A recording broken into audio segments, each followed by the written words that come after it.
My name is Zack Young, and I've been given the assignment to explain to you what the Sigaba Cipher machine is. And I'm going to let my iPhone speak the rest. So here it goes.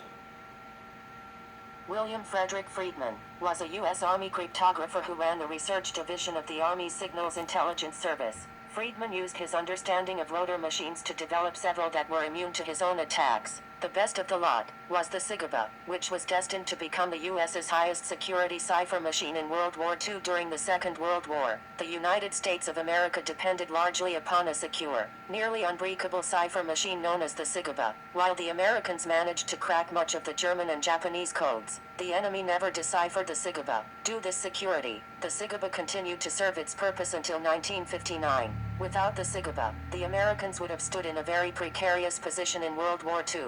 Sigaba was a U.S. cipher machine based on the electromechanical rotor principle. It was developed in the late 1930s as a joint effort of the U.S. Army and Navy. 1. At the time it was considered a superior crypto machine, intended to keep high-level communications absolutely secure. It was used throughout World War II and was so reliable that it was used well into the 1950s. As far as we know, Sigaba was never broken. On the downside, the Sigaba was also large, heavy, expensive, difficult to operate, mechanically complex, and fragile. It was nowhere near as practical a device as the Enigma, which was smaller and lighter than the radios with which it was used. It found widespread use in the radio rooms of U.S. Navy ships, but as a result of these practical problems the Sigaba simply couldn't be used in the field. How does the cipher machine work? The main bank of 5 rotors was termed the cipher rotors, and each had 26 contacts. When a plaintext letter was entered, a signal would enter one side of the bank and exit the other, denoting the ciphertext letter. The second bank of 5 rotors was termed the control rotors.